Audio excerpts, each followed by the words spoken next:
when you look up and Thank you see you. this That's what wave I going think around. so. Okay, so that impacts 0.00001% of the population that's good enough to actually make it to the field. Yeah. You know? I'm talking about the rest of us idiots. Yeah, I mean, it's almost like a pastime thing. I hear It's you. almost like baseball. It's like, the wave, the first thing you think of, baseball, the wave. But Yeah, I hear you with the boomsticks. Not a fan of those. Nah, Okay, all right. I hate those things because they're just unnatural. But they're unnatural. It doesn't fit. Speaking of old school and old school guys getting it done, what do you make of Big Papi in Boston? Because It's incredible, isn't it? every game that I seem to watch, and I don't catch a bunch of them, but every now and then I see one, and then there's a moment where he comes up and they need a hit, and he not only gets a hit, he hits a home run. I mean, how the heck is he doing this? It's almost like there's a memo that's going out to all the pitchers in the league saying, listen, fastball down the middle, let him hit it. This is his last year. Just live with it or something. Take the It's temporary pain. He'll be gone next year. Yeah, do it for Papi. Just throw it down the middle. I don't know.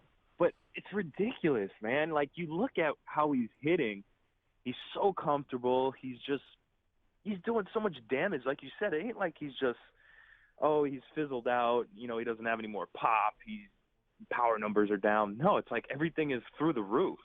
So is there a point where he wakes up and says, you know what, I'm not going to retire. I'm going to play another year, make $20 million, do 1 year 10 or something? Like, is there going to be a team out there that's going to say, hey, just in case you don't want to give it up, the money's on the table? I would think so. It down? Yeah. I mean, especially if it's a bandbox, like if it goes to the right team, like Camden Yards, small, obviously, it fits nicely with the monster in Fenway and pesky pole.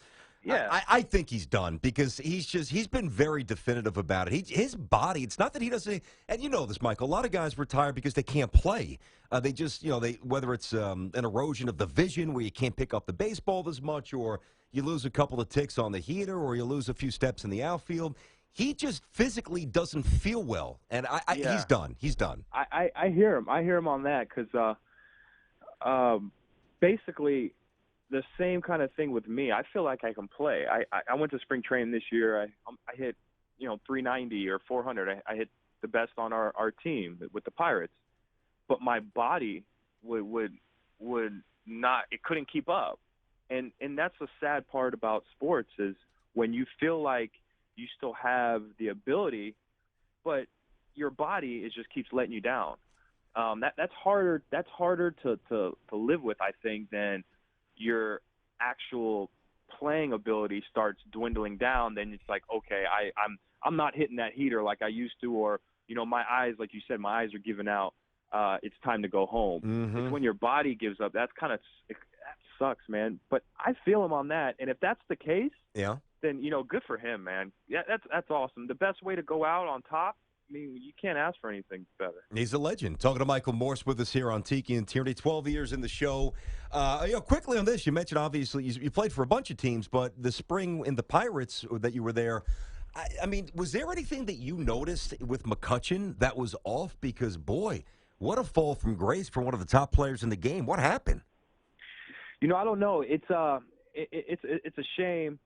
He's such a great guy, and his talent is through the roof, and going into this spring training, the Pirates kind of changed their whole thought process. The last 2 years, they kept getting that wild card game and they kept losing it. So, their whole mindset was, we got to win division. We got to win division. No more wild card.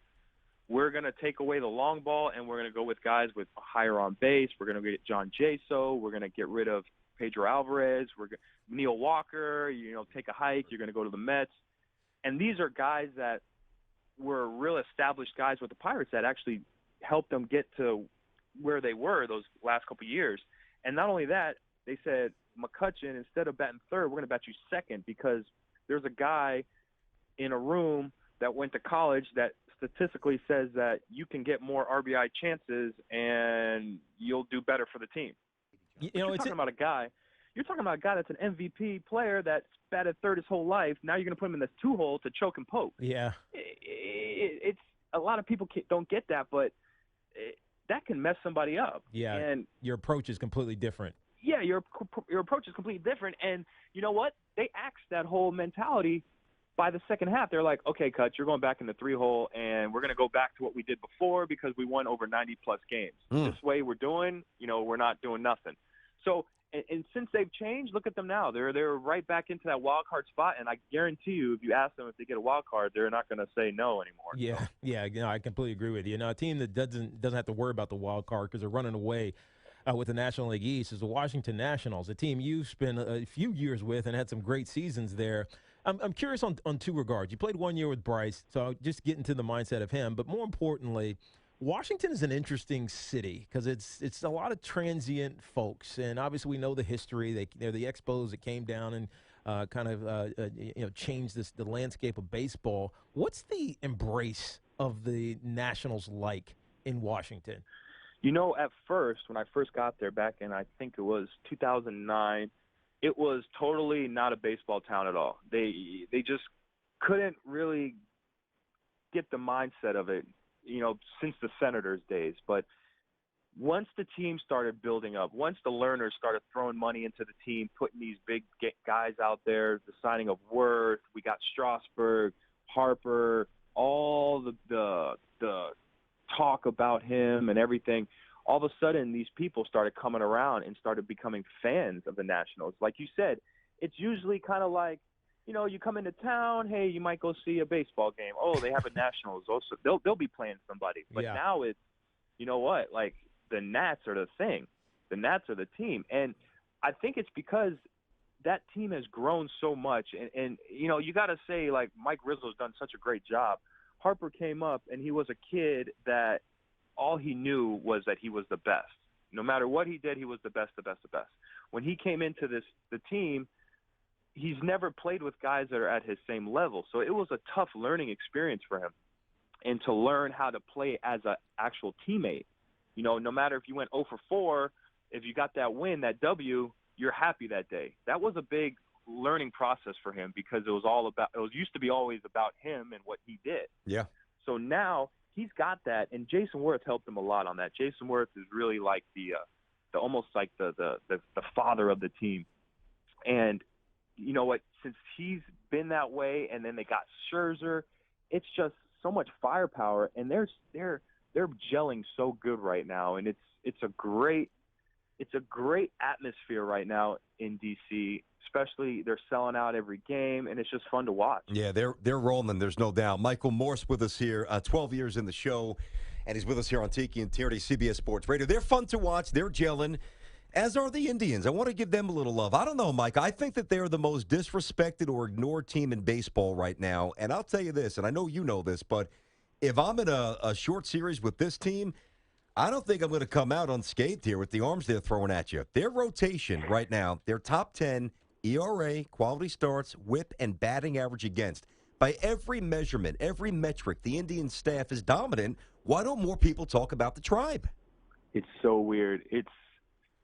They're such an underdog team, and they're not supposed to be. Yeah. Just all that stuff you said. It's almost like you go into town there, and you're like, all right, cool, we're playing the Indians. I'll get some hits this series. But then you stop and think about it, especially I know there's guys coming in to play them. And before the games, when you have your scouting meetings, your hitting meetings with the hitting coach and stuff, and they're going over the pitchers and they're showing highlights of the pitchers and kind of what he throws, there's guys saying, oh, man, like, gee, like I didn't know. Like, I didn't know this guy was doing this. I didn't know. Yeah. A lot of the Indians are just – they're always – I don't know if it's because of the fan base. They don't sell out, they don't sell a lot of seats or what it may be.